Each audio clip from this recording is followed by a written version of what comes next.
बहुत समय पहले की बात है। रामपुर नाम के गांव में श्याम नाम का दर्जी अपनी पत्नी और दो बेटियों के साथ रहा करता था। श्याम की दोनों बेटियां पढ़ाई में बहुत ही होशियार थी, मगर उनके पास कम पैसे होने के कारण वो बहुत गरीबी में दिन गुजार रहे थे। श्याम का दर्जी का धंधा ना चल पाने के कारण उसके घर में हमेशा खाने के लाले पड़ा करते थे। अब एक दिन ऐसे ही श्याम दुकान में काम कर रहा था। तभी एक आदमी, अरे श्याम भाई क्या कर रहे हो? अरे कुछ नहीं भाई, थोड़ा काम था वही कर रहा हूँ। तुम बताओ कैसे आना हुआ? मेरा शर्ट लेने आया था भाई, सिल के हुआ है कि नहीं अभी तक? हाँ हाँ हो गया है यार, तू दोस्त है इसलिए मेरे पास कपड़े सिलने डालता है। अभी तो मेरे ग्राहक भी बहुत कम हो गए हैं, कुछ समझ नहीं आ रहा क्या करूँ। सब्र कर, वक्त के साथ सब ठीक हो जाएगा। ये धंधा हर रोज एक जैसा नहीं होता, आज अच्छा है तो कल बुरा। तुम सब्र रखो मेरे भाई। हाँ, अब सब्र के अलावा कुछ कर भी तो नहीं सकते। ये लो तुम्हारी शर्ट। ऐसा कहकर सुभाष वहाँ से चला जाता है। शाम सोच में पड़ जाता है। थोड़ी देर में वो सोचते सोचते अपने घर चला जाता है। तभी सावित्री शाम को सोच में डूबा देख, अजी सुनते हो, मैं एक बाबा को जानती हूँ, वो हमारी मदद जरूर करेंगे। मैंने तुम्हें कितनी बार बताया है सावित्री, ये सब बातें कुछ काम की नहीं होती। मैं कह रही हूँ इसीलिए एक बार साथ चलेंगे तो आपको पता चलेगा कि वो कितने सिद्ध बाबा हैं। हाँ, अच्छा ठीक है। ऐसा कहकर सावित्री शाम को मना लेती है और दोनों सिद्ध बाबा के पास चले जाते हैं। वहाँ जाते ही बाबा उनसे, आओ आओ श्याम, तुम मुझे मानते तो नहीं, फिर भी अपनी बीवी के कहने पर यहाँ आए हो। बाबा ऐसी बात नहीं है, मेरा इन सब बातों पर विश्वास नहीं है। अच्छा ठीक है बच्चा, तुम्हें क्या समस्या है ये तो बताओ जरा।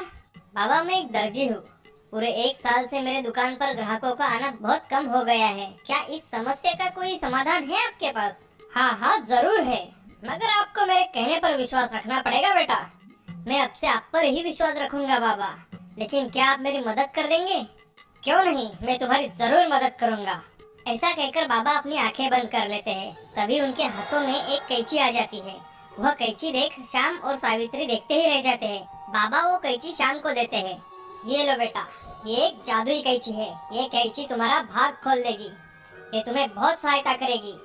इसे तुम कुछ भी मांग सकते हो, मगर हमेशा ध्यान रखना, ज्यादा लालच कभी ना करना। क्या सच में ये कैंची काम करेगी? तुम चाहो तो इसे आजमा के देख सकते हो। जी मैं जरूर इसे एक बार आजमा कर देखना चाहूंगा। शाम वो कैंची हाथ में लेकर बोलता है, हे जादुई कैंची, मुझे अभी के अभी एक नया कपड़ा चाहिए।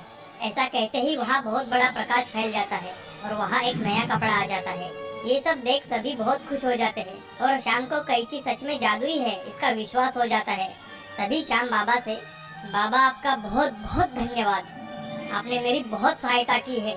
मैं इस कैंची का कभी भी गलत इस्तेमाल नहीं करूँगा। ऐसा कहकर श्याम और सावित्री बाबा के पैर पड़कर वहाँ से चले जाते हैं। उस दिन शाम का पूरा दिन बहुत अच्छी तरह से गुजरा। अब दूसरे दिन शाम वह कैंची दुकान में लेकर जाता है और उस कैंची से कपड़े काटने का काम करने लगता है। तभी वो कैंची सामने जो भी कपड़ा आए उसके इतने अच्छे डिजाइन बना देती है कि वो किसी को भी पसंद आ जाए। तभी शाम मन में सोचता है, क्यों ना मैं इस डिजाइन को बेचकर कुछ पैसे कमा लूं। लोगों को पसंद आ गए तो बहुत अच्छा है। शाम जादुई कैंची से बने सारे डिजाइन दुकान के सामने स्टैचू पर लगा देता है। कुछ समय बाद कुछ लोग वह कपड़े देखने के लिए आए और उसमें से आधे लोगों ने वो कपड़े खरीद लिए। ये देखकर शाम बहुत हैरान हो गया। लोगों को मैंने बनाए हुए कपड़े पसंद नहीं आते, मगर इस अलग डिजाइन के कपड़े बहुत पसंद आ रहे हैं। शाम दुकान बंद करके रात को घर चला जाता है और सब बातें सावित्री को बताता है। तो सावित्री बहुत खुश हो जाती है। आज अच्छी आमदनी होने की वजह से शाम को पैसे मिले थे, इसलिए सावित्री अच्छा खाना बनाती है और सबको खिलाती है। अगले दिन से शाम और जादुई कैंची मिलकर कपड़ों के नए नए डिजाइन बनाते हैं। ऐसे ही एक दिन एक औरत को एक ड्रेस बहुत पसंद आ जाती है और वह शाम से, भाई साहब ये ड्रेस मुझे बहुत पसंद आया है, कितने का है ये? जी सिर्फ आपके लिए 1000 रुपए का है, आप चाहे तो खरीद सकती है। जी मुझे ये ड्रेस चाहिए। ऐसा कहकर वो औरत वो ड्रेस खरीद लेती है। अब ऐसे ही हर रोज शाम का धंधा बहुत अच्छे से चलने लगा था। अब उसे कोई भी समस्या नहीं आती थी। अब वो गरीब लोगों की मदद भी कर दिया करता था। एक दिन ऐसे ही शाम की बेटी उससे कहती है, पिताजी मुझे आपसे कुछ बात करनी है। हाँ बोलो बिटिया। पिताजी हम सोच रहे थे कि क्यों ना इस साल हम अनाथालय के बच्चों को कपड़े बांटे जो कि बहुत खूबसूरत हो। ठीक है बेटा, मैं जरूर बना के रखूंगा। इसके बारे में मुझे अनाथालय के प्रिंसिपल से मिलना पड़ेगा, वो मैं देख लूंगा, तुम चिंता मत करो। सच पिताजी, आप ये सच कह रहे हो? मेरी दोनों बेटियों ने इतना अच्छा निर्णय लिया है तो मैं कैसे मना कर सकता हूँ भला। सच में पिताजी आप स्कूल में कपड़े बांटेंगे? हाँ मेरी बच्चियों, तुम्हारे विचारों पर मुझे फक्र है। चलो अब थोड़ी पढ़ाई भी कर लो। ऐसा कहकर श्याम वहाँ से चला जाता है। राधा और सुमन भी पढ़ाई करने बैठ जाते हैं। कुछ दिनों बाद श्याम अनाथालय में जाकर अपनी ओर से सभी बच्चों को ड्रेस देता है। सारे बच्चे बहुत खुश हो जाते हैं। बच्चों को खुश देखकर श्याम भी बहुत खुश होता है। ये सब तरक्की जादुई कैंची की वजह से हुई थी। श्याम भी उस जादुई कैंची का कभी गलत इस्तेमाल नहीं करता था। इस तरह से कुछ दिनों में श्याम बहुत अमीर आदमी बन जाता है, लेकिन वो हमेशा गरीब लोगों की मदद करता रहा।